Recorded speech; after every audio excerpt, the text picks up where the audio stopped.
And a jolly good morning to you from a slightly cool but bright and breezy Cuxhaven here in the north of Germany. Not quite as far north as it's possible to go, but it's quite northerly. It's on the coast, and I've come here for a day today to have a little look around, see what there is of interest here. What can I tell you about Cuxhaven? Well, it's on the North Sea coast. And if you look at a map of Germany at that top bit, and you see the bit that sticks up that eventually becomes Denmark, it's just to the left of there, north of Bremen, northwest of Hamburg. Both cities are not that far away from here. And at one time there used to be a passenger ferry service from the UK here, Harwich to Cuxhaven, which, like many of those passenger services, died a death along with the arrival of the Channel Tunnel. Sadly, there was also at one point passenger services available on some of the freight lines that operated from the UK. DFDS used to do one from Immingham near Hull, but I think with Brexit that also had to stop as the port wasn't geared up for just regular foot passengers, only freight. So there you go. I'm going to take a little wander around here. Let's see what this city has got to offer.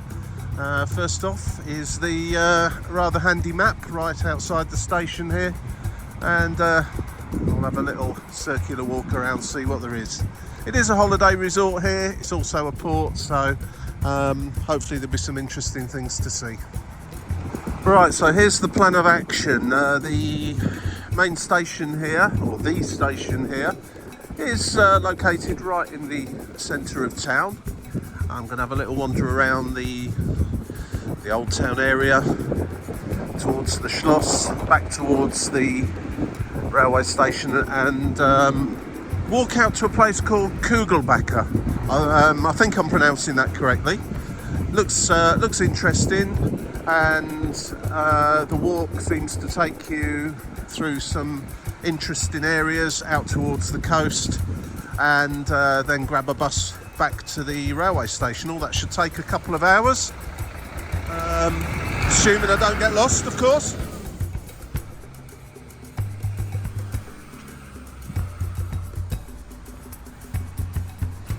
The bus does seem to take a long time, so I might just walk back as well. For example, it said from where I am now to Kugelbacher, or in the other direction, about 10 to 15 minutes driving in a car. It's an hour's walk and 40 minutes on the bus, so I haven't decided on that for sure, but I'll certainly walk out to it and then make my mind up for coming back once I'm there.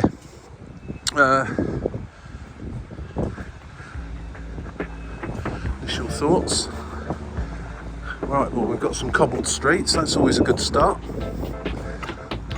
And what appears to be a semi-pedestrianised area just off to my right. I'm going to work a circle around here. Well, the town does seem rather sleepy, to say the least. I've read just a few little pointers about this part of Germany up on the coast. Fish obviously is a popular choice for eating, and I'm hoping to have some for my lunch later on if I find somewhere suitable, but it's a little way off that yet. But the fish backer I had yesterday in Bremen, within a bread roll, fish backer production, which is fried fish in a bread roll basically, a very posh fish finger sandwich, equally as tasty, was absolutely fantastic. So I'm looking for something similar to that today, maybe upgrade it slightly and have some fries with it. We shall see, but when by the sea, if there's some fish on the go, always a good idea, if you like fish, of course.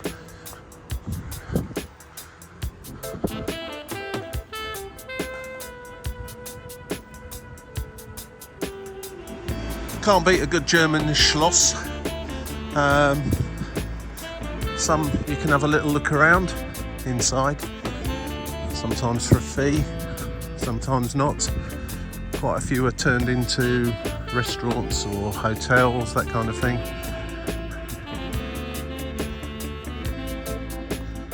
This one seems like it's a restaurant here and a park, usually a park involved with a Schloss. And just going to have a little look around here, walk back through the town and then head on out towards the Kugel place. I've forgotten the name of already. Right, Kugelbacher, Ball Beacon. I'm presuming it's some kind of lighthouse, but we shall see when we get there. As I say, it's roughly an hour's walk from the railway station, so I've come in the opposite direction for the time being. So probably an hour's a quarter's walk, hopefully passing some interesting things along the way.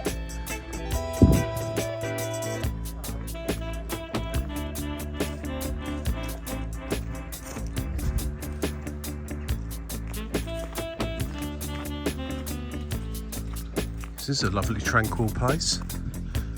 Not that many people around today, although it is a Monday morning in autumn, and I guess the holiday season here is more or less over with. I noticed on the train coming here, those that were on the train looking like they were on leisure activities, if you like, same as me, were mostly quite elderly. Not too many young people. I guess families are back at work and back at school, etc. So yeah, I'm expecting it to be quite a peaceful day here. It's very popular though. I think it was. I saw it described somewhere as Germany's most popular seaside resort. Having said that, of course, they don't have that many. Their sea coast is quite small for such a very large country. Most of it's got land borders with other countries. Nearest equivalent, I suppose, would be the lakes that span the German and Swiss border you can visit. But of course, they're lakes, not the sea. Anyway, it's just been nice little wander around here, around the gardens of the Schloss and park, and I'm going to head back through the town, back past the main station, and head out towards Kugelbacher. Hopefully I'm pronouncing that right. I know Kugelschreiber's a pen, so that's where the ball bit comes from. I'll be interested to see what this Kugelbacher looks like when I get there.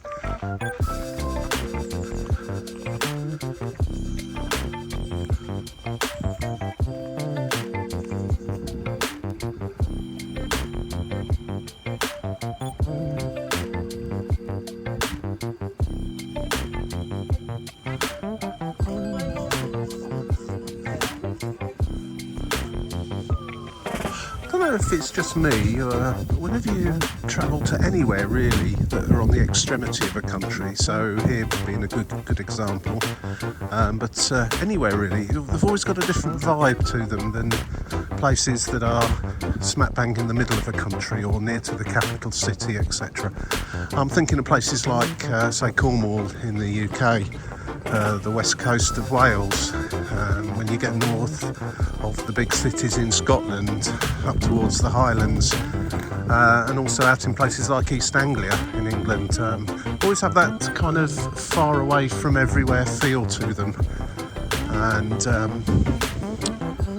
although this isn't far away really from a lot of places, we're not that far away from Hamburg or Bremen, it still has that kind of feel, and I think that's more so when you're by the coast as well. So yeah, interesting place, quite nice, quite laid back, quite calm. Just nothing majorly exciting about the town centre as such, other than it's quite a pleasant place to have a wander. Fairly standard really for a small German town.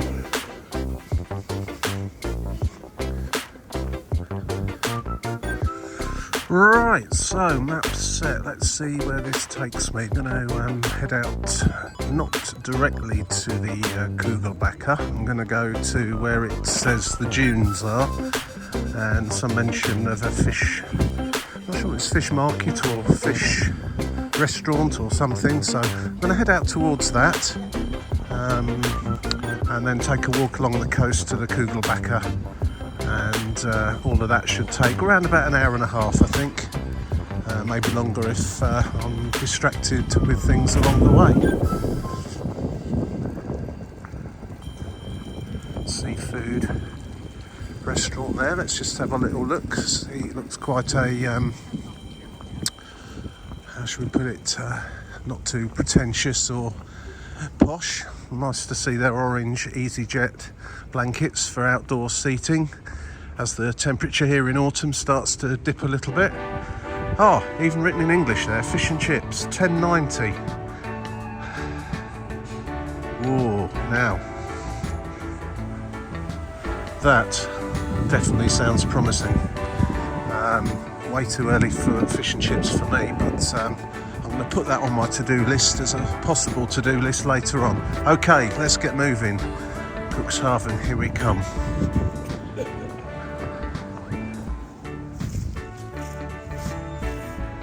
It's got a very, very pleasant vibe, this place, I have to say, and I do like this this boat that, what's it, waiting for the tide to come in?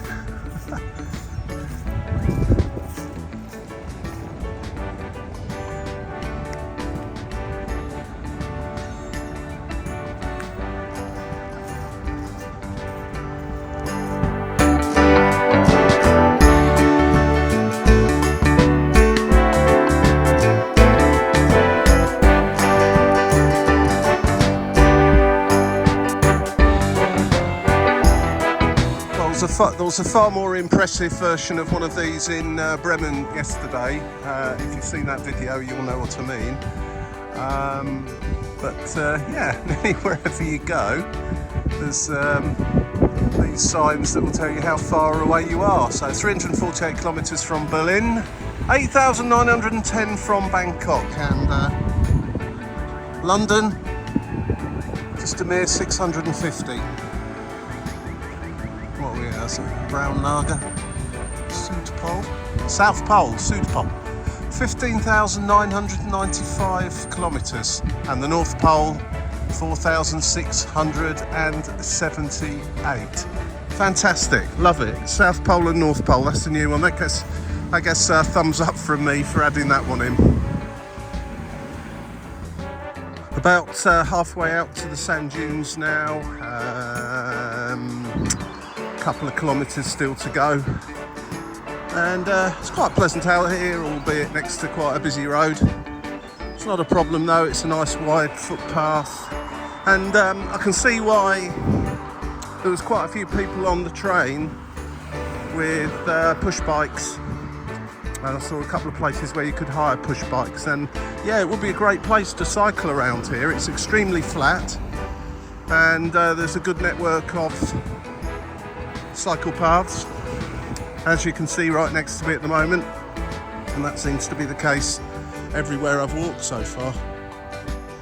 So I'm going to keep plodding in the general direction of the sand dunes and take that nice walk along the coast back towards the Kugelbacher, as I say, hopefully pronouncing that correctly. Right, finally turning off this busy main road. I love some of the street names around here. They're all very sea orientated or ocean orientated. On to Poseidonweg way, and Neptune Way is just down here, and I dare say I'll come across some more. Gonna just heading off towards the seafront now. I'm not going to actually reach the seafront. There should be a turn off to the left where I'll run parallel for a while before I actually reach the seafront, and then I'll be walking back from the left to the right on what looks to be a kind of a polder, if you like, a sea defence. Polder's a Dutch word, obviously, for well, a polder.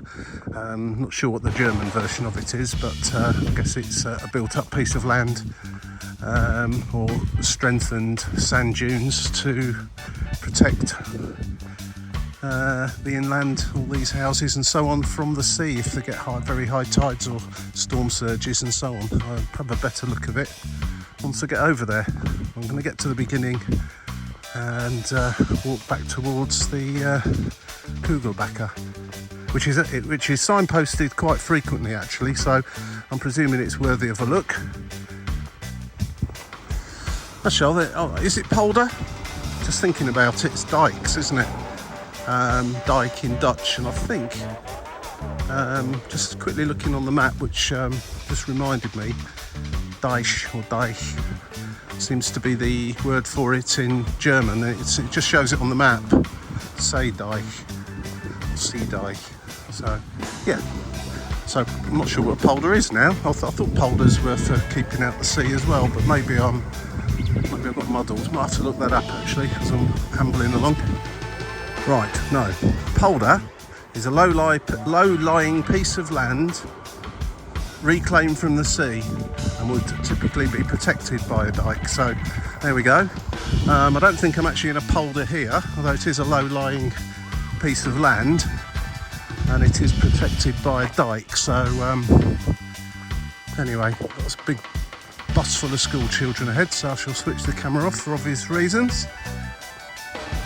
Right, well, here we are, out by the coast, just on the other side of this dike is the sea and the sand dunes, and I'm going to walk up over there in a minute. Just going to go just along here, as I believe there's a shop just up there I can grab a drink, and then by the sea of course, and walking all the way back along there to the Kugelbach. I forgot what it was called again then for a moment, which according to Google Maps at least is a straight line walk by the sea for approximately 40 minutes, so that should be nice, and see what we can see up there.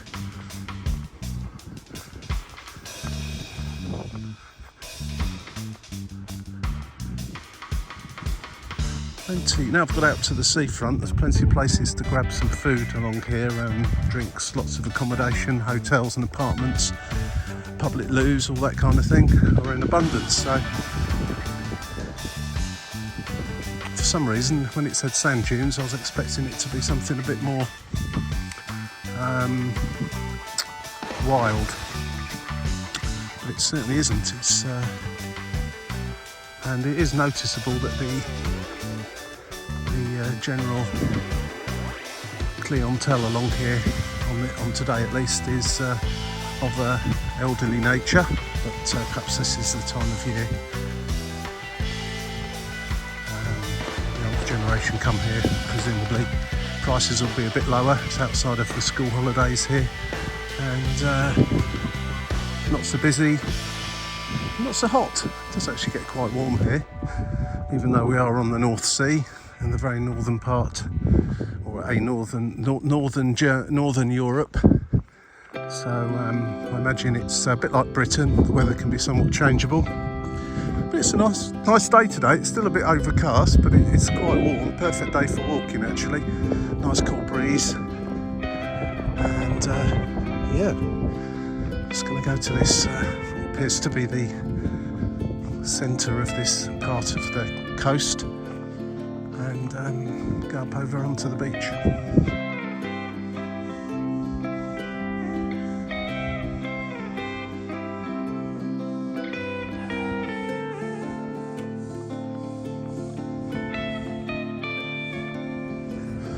Well, it certainly has got a little epicentre of beach resort kind of vibe to it up here. Yeah, it's got all the stuff you might need if you headed out this way. If you, incidentally, if you do come into Cuxhaven on the train, unless you do like quite a reasonably uninspiring, lengthy walk, you're probably better off getting the bus. There are buses from out here, I noticed. Of course, many might drive here anyway, so just drive straight here. But yeah, there's certainly plenty to keep you occupied over here in terms of places to eat and shop certainly some lovely smells going on. And there it is, I knew there'd be one here somewhere, the almost compulsory tourist train, and of course isn't an actual train.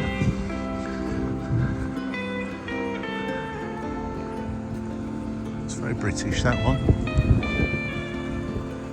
Take you up and down the coast, I guess. I'll pass on that one. No, not a bad little area though, all that said. It's like the bit up there that you walk along, the promenade if you like, it's called the Strand, or Strand, just Strand, so not quite ready for some food yet, although I have to say the smells wafting around here at the moment are absolutely fantastic, especially if you like fish, which I do.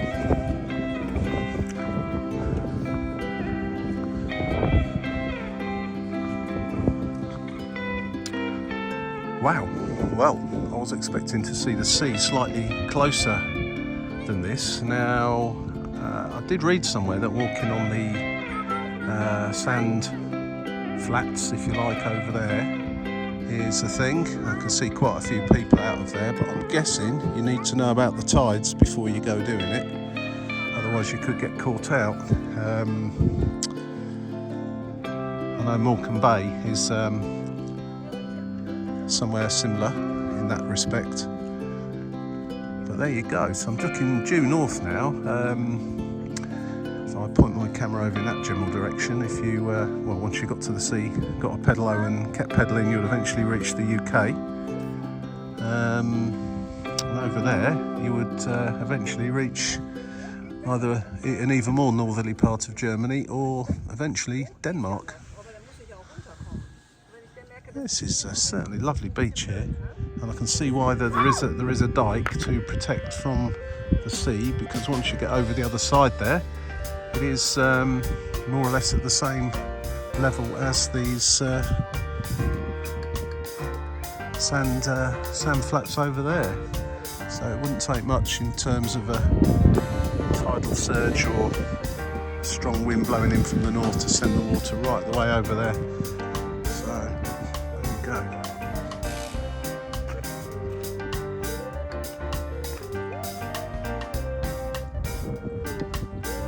Presumably you can hire these. I think I saw somewhere, the sign makes sense now. I believe that you would hire these online and it would allocate you a number, which one's yours, and of course pay for it online. I think the days of the guy in shorts walking around collecting 50 pence for the morning and 50 pence for the afternoon are truly over.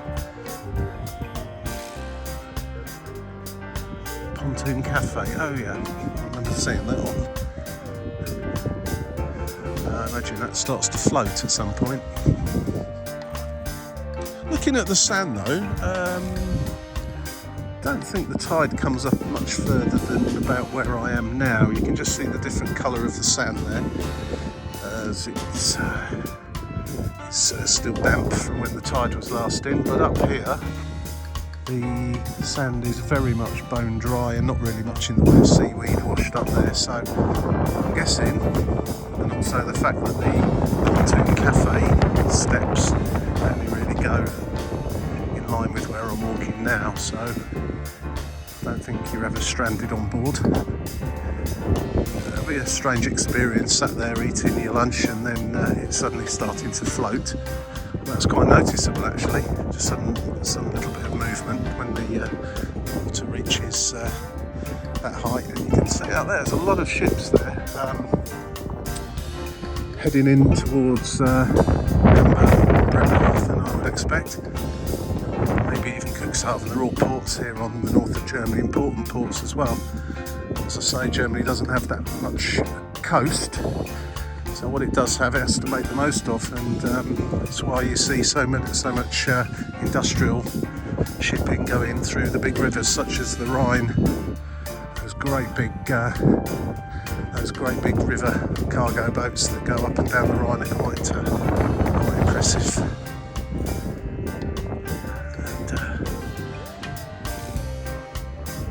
And, right, so I'm going to head onwards in this direction now to the Google backer.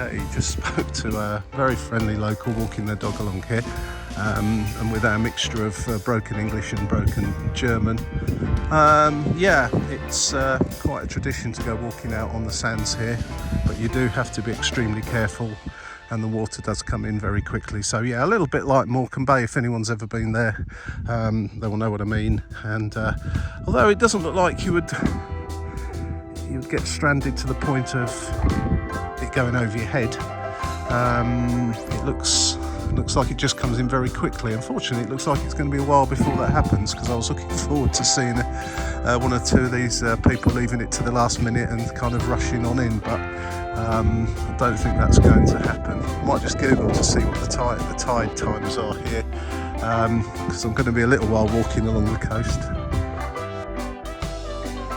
As there's nobody out there, maybe there aren't any collecting cockles and mussels from the water, from under the sand. Is that what they collect at Morecambe Bay, cockles, is it? Yeah, something like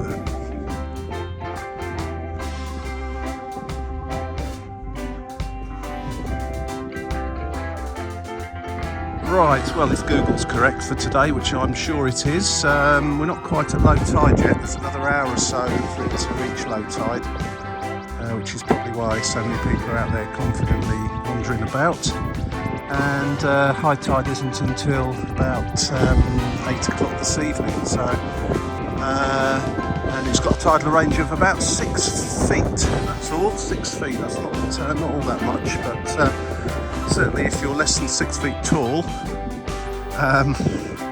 you might struggle if you're right out in the deepest part there. But anyway, all that aside, that looks a bit of fun. I've not got the right footwear to go walking out there today, and I don't really want to get completely covered in sand and wet, so I'm going to go back into the dike and walk along there along the strand. Yeah, there's a sign there which gives you all the details that you would need to know about walking on the mudflats. That was the word I was trying to find earlier on. Now I've just translated it, but yeah, it's all in German obviously. So if you ever come here and you fancy doing that, then make sure you've got your Google Translate if your German's not too good. It gives you an idea of the times when you should or shouldn't go down there, and a few warnings as to the risks you take if you do go down there when you shouldn't do. So yeah, as I say, there's plenty of people out there at the moment having a little wander about, but they've got plenty of time, at least 4 to 5 hours.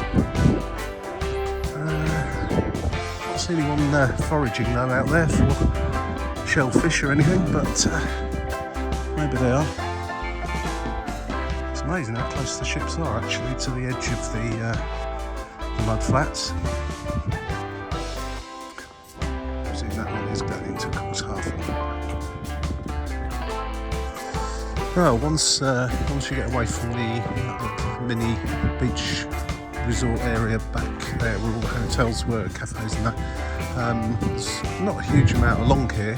There's cafes every so often serving a variety of foods, so it looks quite nice. They all look quite nice, and the prices I noticed weren't too crazy either. So yeah, it's a great place for a walk along here. Really is nice and very accessible. Okay for, I think you have to actually cycle your bike over on the other side. There's the cycle track there. There's no cycles on this side, just walking or mobility scooters as you saw just there. Which is it's a bit of a shame for the cyclists actually, because you can't really see much from over the other side of the dike, but anyway, there you go. Probably too many accidents and people going too fast. Probably about halfway along now to get to the Kugelbacher, so I shall report back once I get there. Well, I'm guessing that's the Kugelbacher just there, unless something else appears. And what a fantastic walk along this North German coast. It's really quite a pleasant day. I can imagine in the middle of winter it does get quite breezy along here, and in fact looking at the land on the other side of the Elbe estuary there are a lot, and I mean a lot, of wind turbines. I doubt they come out on the camera, maybe they do, but yeah, clearly the wind blows in from the North Sea, and that's why they're there. And yeah, so it is. So when I reach the point here, it's the very end of the Cuxhaven Peninsula, the end of the beach really, and where the Kugelbacher is. If you sail with that boat over there is sailing, and keep on going, you will come to Hamburg up the River Elbe.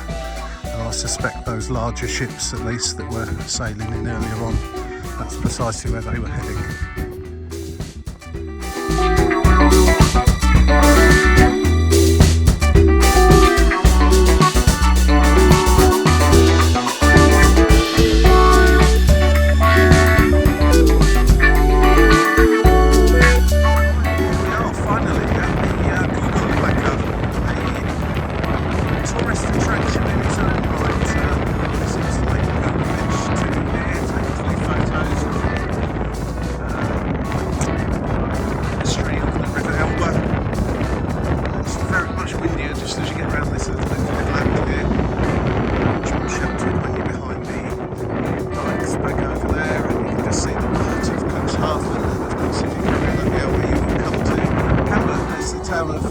Cuxhaven, and that concludes this video. Unless I can see anything of interest between here and the main railway station, the bus will take that there. That will be it. So if